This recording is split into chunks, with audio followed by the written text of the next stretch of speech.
కులగణన ఇప్పుడు అనేక రకాల చర్చలకు దారితీస్తుంది. రాజకీయ పార్టీల మధ్య వాదోపవాదాలు, సవాళ్లు, ప్రతి సవాళ్లు సాగుతున్నాయి. అసలు ఈ కులగణన ఎందుకు చేస్తున్నట్టు, దీని అవసరం ఏమిటి, దీని ప్రయోజనం ఏమిటి, ఇది అసలు విషయం. ఇప్పుడు అది పక్కకు పోయి కొసరు విషయాల చుట్టూ చర్చోపచర్చలు సాగుతున్నాయి. కులగణన ఎందుకు అనేది స్పష్టత అవసరం. ఇదో భాగం. ఇది ఎంత దూరం పోయింది అని అంటే, బీజేపీ నాయకులు రాహుల్ గాంధీ కులం ఏమిటి అని ప్రశ్నిస్తున్నారు. దీన్ని ఎట్లా అర్థం చేసుకోవాలి? రాహుల్ గాంధీ కులం ఏమిటి అని ప్రశ్నించాల్సిన అవసరం ఏమిటి? అసలు బీజేపీ నాయకులు ఎంత బాధ్యతారహితంగా మాట్లాడతారో గతంలో కూడా చూసినాం మనం. ఎవరికి పుట్టాడు అనేటువంటి ప్రశ్న కూడా తెచ్చారు పార్లమెంట్ ఎన్నికల సందర్భంగా. ఎంత బాధ్యతారహితంగా బీజేపీ నాయకులు మాట్లాడుతున్నారు. ఇప్పుడు రాహుల్ గాంధీ కులం ఏమిటి అని ప్రశ్నిస్తున్నారు. ఎందుకు ఈ ప్రశ్న అంటే, కులాంతర వివాహాలు, మతాంతర వివాహాల పట్ల బీజేపీకి వ్యతిరేకత సూచిస్తూ ఉంది. కులాంతర మతాంతర వివాహాలను అపహాస్యం చేస్తారు బీజేపీ నాయకులు. ఎందుకంటే ఆర్ఎస్ఎస్, బీజేపీ కుల వ్యవస్థ కొనసాగాలని కోరుకుంటున్నారు. అందుకని కులాంతర వివాహాలంటే వాళ్ళకి గిట్టదు, మతాంతర వివాహాలంటే వాళ్ళు భగ్గుమంటారు. అందుకని ఇప్పుడు రాహుల్ గాంధీ కులం గురించి ప్రశ్నిస్తున్నారు. రాహుల్ గాంధీ కులం ఏమిటని ప్రశ్నించడం అంటే కులాంతర మతాంతర వివాహాలను అపహాస్యం పాలు చేయడం, హేళన చేయడం. ఇది అత్యంత బాధ్యతారాహిత్యం, రాజ్యాంగ విరుద్ధంగా మాట్లాడటం. అయితే ఇక్కడ ఒక వాదన తెస్తున్నారు. ఆ మోడీ కులం గురించి ప్రస్తావిస్తున్నారు కదా, మోడీ బీసీనా కాదా అనే చర్చ జరుగుతున్నది కదా, అందుకే మేము అడుగుతున్నాం రాహుల్ గాంధీ కులం ఏమిటి అని చెప్పేసి అనొచ్చు. ఇది వితండవాదం. వేలికేస్తే కాలికి, కాలికేస్తే వేలికి వేయడం అంటాం. అర్థరహితం. రాహుల్ గాంధీ ఎప్పుడైనా నేను బీసీనని చెప్పుకున్నాడా? రాహుల్ గాంధీ తాను బీసీ అని చెప్పుకుంటే ఖచ్చితంగా రాహుల్ గాంధీ కులం ఏమిటి అనే చర్చ పెట్టొచ్చు. ఆయన ఎప్పుడు చెప్పుకోలేదు కదా. మరి మోడీ కులం గురించి చర్చ జరుగుతోంది అని అంటే ఎందుకు జరగదు? బీజేపీ నాయకులు మోడీ బీసీ అని చెప్పుకుంటున్నారు కాబట్టి చర్చ జరుగుద్ది. బీసీనా కాదా, ఒకవేళ బీసీ అయితే ఎప్పటి నుంచి బీసీ, అది కేవలం చట్టబద్ధంగా చట్టపరంగా బీసీ జాబితాలో చేర్చడం వల్ల అది బీసీ అనబడుతోందా, లేకపోతే సామాజికంగా ఆర్థికంగా నిజంగానే ఆ కులం లేదా అది వెనకబడిన తరగతుల కిందికి వస్తుందా? ఇలాంటి చర్చ సహజంగానే జరుగుతుంది కదా. మోడీ బీసీ అని చెప్పుకోకపోతే ఈ చర్చకు అవకాశమే లేదు కదా. అందుకని మోడీ బీసీనా కాదా అనే చర్చకు రాహుల్ గాంధీ కులం ఏమిటి అనే ప్రశ్నకు సంబంధం ఏమిటి? మోకాలికి బోడిగుండుకు ముడిపెట్టడం తప్ప ఇందులో ఎక్కడ కూడా ఒక అవసరమైనటువంటి ప్రాతిపదిక లేదు. ఇది బాధ్యతారహితంగా మాట్లాడటం తప్ప మరొకటి కాదు. ఈ కుల వ్యవస్థ మీద బీజేపీకి, ఆర్ఎస్ఎస్కు ఉన్నటువంటి ప్రేమను వ్యక్తం చేసేటువంటి పద్ధతి. దీన్ని కుల వ్యవస్థ పోవాలని, కుల దురహంకారం పోవాలని, కులాంతర వివాహాలు, మతాంతర వివాహాలు జరగాలని చెప్తున్నటువంటి వాళ్లను అపహాస్యం చేయడం తప్ప ఇది మరొకటి కాదు. ఇక రెండవది, ఇప్పుడు ఒక చర్చ, అన్వాంటెడ్ చర్చ, జరగకూడని చర్చ. వెలుమలు ఎంతమంది పిడికాడు, లేకపోతే రెడ్డిలు ఎంతమంది, లేకపోతే కమ్మలు ఎంతమంది, వైశ్యులు ఎంతమంది, ఇలాంటి చర్చ. అసలు కులగణనకు ఈ చర్చకి ఏమైనా సంబంధం ఉందా? కులగణన ఈ చర్చ కోసమా? అందుకని ఇది కాంగ్రెస్ నాయకులు చేసినా, బీజేపీ నాయకులు చేసినా, బీఆర్ఎస్ నాయకులు చేసినా తప్పు. కులగణన ఇందుకోసం కాదు కదా. కులగణన ఒక లోతైన అవగాహనతో, ఒక సామాజిక ప్రయోజనంతో ముందుకు వచ్చినటువంటి అంశం. దాన్ని వక్రీకరించడం, ఈ రూపంలో కులాల కుంపటి కోసం వాడుకోవటం బాధ్యతారాహిత్యం తప్ప మరొకటి కాదు. కులగణనకు కులాల కుంపటికి సంబంధం లేదు. కులగణనను కూడా ఇప్పుడు కులాల కుంపటికి వాడుకుంటున్నారు. ఇంతకంటే బాధ్యతారాహిత్యం మరొకటి లేదు. ఇది ఏ పార్టీ చేసినా తప్పు. అంతేకాదు, ఇప్పుడు 42% రిజర్వేషన్లు బీసీలకు ఎవరు చేయాలి అనే చర్చ జరుగుతోంది. ఎస్, రాష్ట్రంలో కాంగ్రెస్ పార్టీ ఎన్నికలకు ముందు 42% రిజర్వేషన్లు ఇస్తామని అన్నారు కాబట్టి శాసనసభలో ఆ బిల్లు పెట్టడం మంచిది. తేలుతుంది. ఇక్కడ బీజేపీ ఎమ్మెల్యేలు ఏం చెప్తారో తేలుతుంది, బీఆర్ఎస్ ఎమ్మెల్యేలు ఏం చెప్తారో కూడా తేలుతుంది కదా. ఏ పార్టీ ఏం చెప్పుద్దో తేలుతుంది కదా. అంతేకాదు, ఇక్కడ తీర్మానం చేసి కేంద్రానికి పంపాలి. పంపితే రాష్ట్రపతి ఆమోదిస్తారా లేదా? కేంద్ర ప్రభుత్వం దాన్ని సమర్థిస్తుందా లేదా? లేకపోతే దాన్ని లిటిగేట్ చేసి కోర్టుకు పంపించి అడ్డం వేస్తారా, కాలడ్డం వేస్తారా తేలాలి. ఒకవేళ అది కోర్టుకే పోతే మరి మోడీ ప్రభుత్వం ఏం సమాధానం చెప్తుందో, కోర్టుకు తన అభిప్రాయం ఏం చెప్తుందో కూడా తేలాలి. ఎందుకంటే సుప్రీంకోర్టు తీర్పు ఉంది 50% రిజర్వేషన్లు మించవద్దు అని. దానివల్లనే బీసీల రిజర్వేషన్లు రాష్ట్ర ప్రభుత్వాలు పెంచడానికి అనేక అవాంతరాలు, అభ్యంతరాలు, ఇబ్బందులు ఎదురవుతున్నాయి. కాబట్టి ఇప్పుడు రేవంత్ రెడ్డి ప్రభుత్వం ఆ బిల్లు రాష్ట్ర శాసనసభలో పెడితే అది చట్టబద్ధత ఉంటుందా, ఉండదా, రాష్ట్రపతి ఆమోదం పొందుతుందా, పొందదా తర్వాత సంగతి. ముందు కేంద్ర బీజేపీ సర్కారు జవాబు చెప్పుకోవాల్సి వస్తుంది, ముద్దాయిగా నిలబడాల్సి వస్తుంది. అందుకని ఇక్కడ కాంగ్రెస్ ప్రభుత్వం ఆ పని చేయాలి. కానీ నిజంగా దానికి చట్టబద్ధత ఎప్పుడు వస్తుంది? పార్లమెంటులో కేంద్ర ప్రభుత్వం ఆ బిల్లు పెట్టాలి కదా. బీసీల రిజర్వేషన్ పెంచుతూ సుప్రీంకోర్టు తీర్పును నల్లిఫై చేస్తూ పార్లమెంటు చట్టం చేస్తే అది చెల్లుబాటు అవుతుంది, రాజ్యాంగబద్ధం అవుతుంది. కానీ బీజేపీ ఆ పని చేయడానికి సిద్ధంగా లేదు. ఆర్ఎస్ఎస్కి అది గిట్టదు. అందుకని వాళ్ళు దాని జోలికి పోరు. వాళ్ళు దాని జోలికి పోకుండా ఇక్కడ రాళ్ళేస్తూ ఉంటారు. ఇది ఒక సమస్య. అందుకని బీజేపీ తేల్చుకోవాలి. పైగా బీజేపీ నాయకులు ఏం చెప్తున్నారు? మేము ఒక ఆదివాసీ మహిళను రాష్ట్రపతి చేశామని మాట్లాడతారు. ఒక ఆదివాసీ మహిళను రాష్ట్రపతి చేస్తే ఆదివాసీల జీవితాలన్నీ మారిపోతున్నాయా? ఒక ఎస్సీని ముఖ్యమంత్రి చేస్తే, లేదా ఒక బీసీని ముఖ్యమంత్రిని చేస్తే, ఒక రాజకీయ పార్టీకి ఓ బీసీనో ఒక ఎస్సీనో అధ్యక్షుడిగానో కార్యదర్శిగా చేస్తే ఆ సామాజిక తరగతి వాళ్ళందరూ బాగుపడిపోతారా?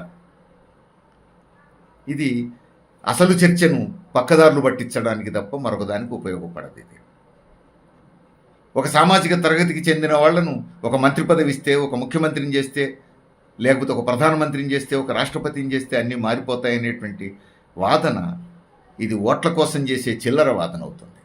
స్వార్థ రాజకీయ ప్రయోజనాల కోసం చేసే వాదన అవుతుంది. నిజంగా సమాజంలో ఆయా తరగతులకు న్యాయం చేయడానికి ఉపయోగపడే వాదన కాదు. వాళ్ళు భ్రమల్లో ముంచి మోసం చేసేటువంటి వాదన అవుతుంది. ఇప్పుడు ఆదివాసీ మహిళే రాష్ట్రపతిగా ఉన్నారు. కానీ పాపం ఆమె కండ్ల ముందే మణిపూర్లో వేలాది మంది ఆదివాసీ మహిళల్ని నడి బజారులో పట్టబగలు వ్యవస్థలను చేసి సామూహిక లైంగిక దాడి చేస్తూ ఉంటే పాపం రాష్ట్రపతి గారు ఏమన్నా చేయగలుగుతున్నారా? మన రాజ్యాంగం ప్రకారం రాష్ట్రపతికి అంతకంటే అధికారాలు లేవు కదా. చూస్తూ తల్లడిల్లిపోవడం తప్ప ఆ తల్లి అంతకంటే ఏం చేయలేకపోతున్నది. చేయాల్సిన ప్రధానమంత్రి నోరు మోడీ.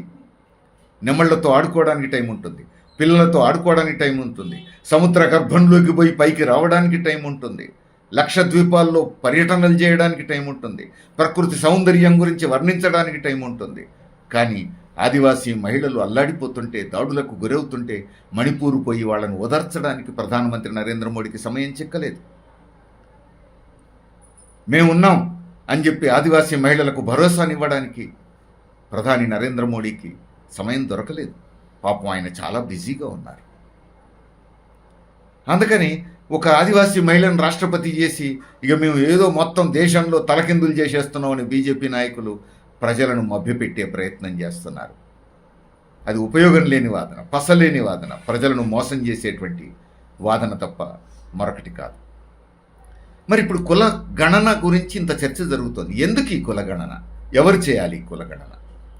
కులగణన చేసేది సమాజంలో కుల వ్యవస్థ ఉన్నది కాబట్టి, ఈ కులం పేరుతో ఆర్థిక, సామాజిక, సాంస్కృతిక, సాంఘిక వివక్ష ఉన్నది కాబట్టి, అసమానతలు పెరుగుతున్నాయి కాబట్టి, అన్ని రంగాల్లో అసమానతలు చోటు చేసుకున్నాయి కాబట్టి, ఈ ఆర్థిక, సాంఘిక, సామాజిక, రాజకీయ, సాంఘిక అసమానతలను రూపుమాపడానికి తగిన సమాచార సేకరణ, దానికోసం కులగణన.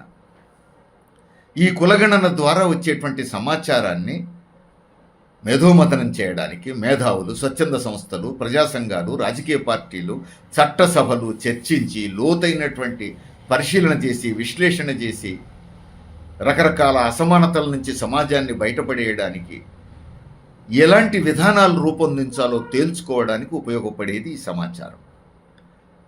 ఇంతటి విశిష్టమైనటువంటి చర్య, ఇంత కీలకమైనటువంటి కులగణనను రిజర్వేషన్లకు పరిమితం చేసి సంకుచితం చేసి చర్చలు జరుపుతున్నారు. పైగా కమ్మలెంతమంది, రెడ్డిలెంతమంది, వెలుమలెంతమంది అనే పద్ధతుల్లో కులాల కుంపటి పెట్టడానికి కూడా ఈ చర్చను వాడుకుంటున్నారు. ఇది బాధ్యతారాహిత్యం, ఎవరు చేసినా తప్పే. పైగా ఈ కులగణన రాష్ట్రం చేయాలా, కేంద్రం చేయాలి అనేటువంటిది ఒక ముఖ్యమైన అంశం. కేంద్రం చేయనప్పుడు రాష్ట్రం చేయగలిగింది ఏదో చేయటం అనేది మంచిదే, కానీ దానికి రాజ్యాంగబద్ధత ఉండాలంటే కేంద్రం చేయాలి. దేశవ్యాప్తంగా ఒక మౌలికమైనటువంటి మార్పుకి ఇది తోడ్పడాలి అంటే కేంద్రం చేయాలి. కానీ కేంద్రంలో బీజేపీ సర్కార్ ఇలాంటి కులగణనకు సిద్ధంగా లేదు. అసలు జనగణననే వాయిదా వేసేసింది. ఇప్పుడు జనగణన చేయాలి, జనగణనతో పాటు కులగణన చేస్తే అది దేశవ్యాప్తంగా కొన్ని మౌలిక మార్పులకు అది తోడ్పడుతుంది. కానీ కులగణనకు బీజేపీ సిద్ధంగా లేదు, ఆర్ఎస్ఎస్ సిద్ధంగా లేదు. ఎందుకంటే సామాజిక, ఆర్థిక, సాంఘిక, సాంస్కృతిక అసమానతల నుంచి బయటపడడం వాళ్ళకి ఇష్టం లేదు. కుల వ్యవస్థ ఉండాలని వాళ్ళు కోరుకుంటున్నారు. ఒకసారి కులగణన జరిగితే కుల వ్యవస్థ పోవాలనే చర్చకు బలం చేకూరుతుంది, కుల నిర్మూలన జరగాలనే చర్చకు బలం చేకూరుతుంది, అందరూ సమానమనే చర్చకు బలం చేకూరుతుంది. అది వాళ్ళకి ఇష్టం లేదు. అందుకే కులగణనకు కేంద్ర ప్రభుత్వం ససేమిరా అంటోంది. కాబట్టి దేశమంతా ఈరోజు కేంద్రంలో బీజేపీ సర్కార్ను నిలదీయాల్సినటువంటి అవసరం ఉంది. జనగణన, కులగణన కేంద్రం చేయాలని చెప్పేసి ఒత్తిడి చేయాల్సిన అవసరం ఉంది. జనం కదలాల్సినటువంటి అవసరం ఉంది.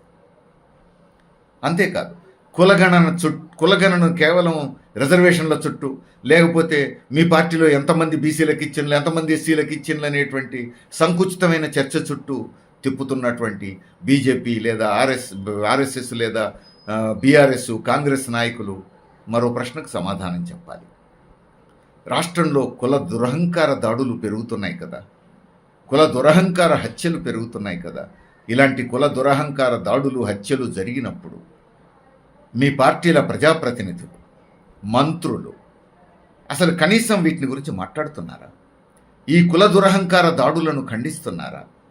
ఈ రాష్ట్రంలో చూసినా, ఈ దేశంలో చూసినా కమ్యూనిస్టులు తప్ప, ఎర్రజెండా ప్రతినిధులు తప్ప, వామపక్ష నాయకులు తప్ప, మరి బీజేపీ నాయకులు, కాంగ్రెస్ నాయకులు, బీఆర్ఎస్ నాయకులు, వాళ్ళ ప్రజాప్రతినిధులు ఎక్కడ కూడా కుల దురహంకార దాడులు జరిగినప్పుడు బాధితుల పక్షాన నిలబడి కుల దురహంకారానికి వ్యతిరేకంగా మాట్లాడుతున్న సందర్భాలు లేవు.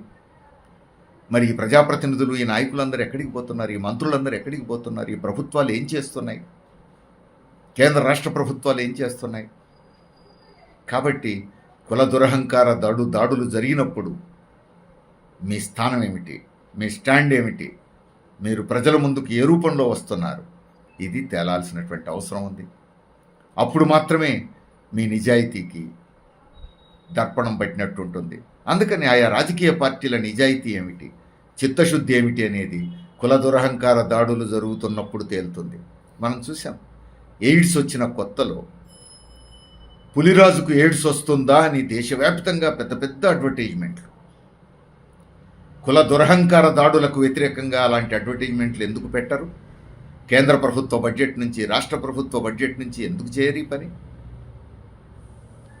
పులిరాజుకు ఎయిడ్స్ వస్తుందా అనే దానికి అడ్వర్టైజ్మెంట్లో పెట్టడం తప్పు కాదు.